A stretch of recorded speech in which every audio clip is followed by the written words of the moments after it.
Salut, dans cette vidéo, je vais te donner 4 conseils pour écrire un bon premier SMS après avoir rencontré une nana.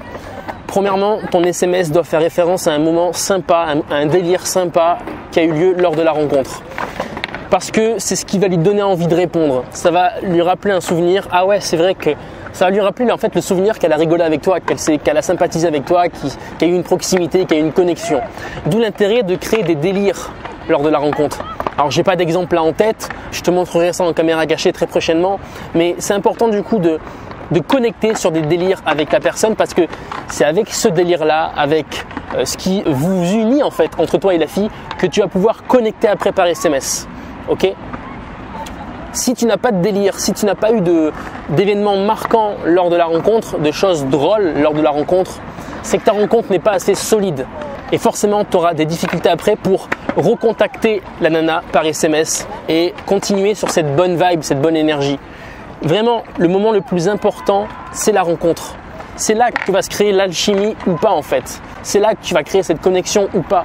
Et s'il y a eu connexion, alors par SMS, ce sera facile. Par contre, si lors de la rencontre, tu t'es pas tellement connecté avec elle, t'as pas eu un espèce de feeling, t'as pas rigolé, tu l'as pas taquiné, il n'y a pas eu de délire entre toi et elle, mais forcément, la rencontre est fragile et forcément par SMS, ça va être beaucoup plus difficile. Déjà, elle va recevoir les SMS, ça va se dire bon, ouais, ce mec-là, c'était quand même moyen, c'était un peu plat, on n'a pas trop discuté, j'ai pas trop rigolé, bon, je lui réponds pas. Ou bien elle peut répondre, mais tu démarres avec une basse énergie, avec une vibe plutôt basse et c'est pas la meilleure des choses. Donc veille bien à avoir des rencontres solides parce que ça démarre par là. Si tu sais, on ne séduit pas par SMS. Par SMS, l'SMS c'est juste un moyen de recontacter la personne.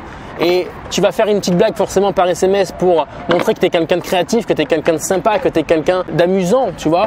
Mais ça, tu peux le faire que si ta rencontre a été solide, que si lors de ta rencontre, il y a eu un délire, vous vous êtes connectés, tu vois. Ensuite, deuxième conseil, ton SMS doit être sec, c'est-à-dire simple, efficace, concis, sec, d'accord ? Évite d'écrire des romans, évite d'écrire des longs messages, c'est chiant à mourir. Tu dois pouvoir en fait la faire rire en peu de mots. Ça s'appelle une punchline. Donc, tu dois pouvoir arriver à éveiller sa curiosité comme ça en peu de mots. Éveiller une émotion particulière chez elle en peu de mots. Ok ? Troisième conseil, dans cet SMS-là, ne pose pas de questions. Pourquoi ? Simplement parce qu'on veut qu'elle réponde parce qu'elle est intéressée, non pas parce que tu as posé une question. Quatrième conseil que je vais te donner, c'est de signer ton SMS. C'est signe de maturité, c'est signe d'intelligence sociale aussi parce qu'elle peut avoir oublié ton prénom, elle peut avoir comme ça, tu l'intéresses, tu vois, mais putain, elle a zappé ton prénom, elle a son bout de la langue, bam. Le fait de signer ton message, ça va de suite connecter chez elle. Elle va se dire putain c'est vrai, c'est Geoffrey, c'est machin. Et donc ça va pas la mettre dans une situation mal à l'aise qui est merde j'ai oublié son prénom. Donc voilà, c'était les 4 conseils pour écrire un bon premier SMS quand tu veux recontacter une femme. Évidemment, je pourrais te donner bien plus de conseils. Si tu veux aller plus loin avec moi, tu as un lien dans la description pour rejoindre WhatsApp Game. WhatsApp Game, c'est quoi ? C'est mes contacts privés à qui j'envoie chaque semaine des messages remplis d'astuces avec des screenshots SMS par exemple, des audios aussi de rencontres et toutes les connaissances que j'ai aujourd'hui en matière de séduction, en matière d'intelligence sociale, en matière de psychologie féminine, eh bien je les partage sur cette liste de diffusion à mes contacts privés. C'est juste en dessous. Et puis tu le sais, j'organise ma prochaine conférence le 11 avril 2020 à Paris.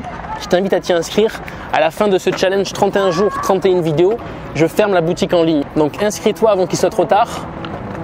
Et puis, je te dis à demain pour une nouvelle vidéo. Salut!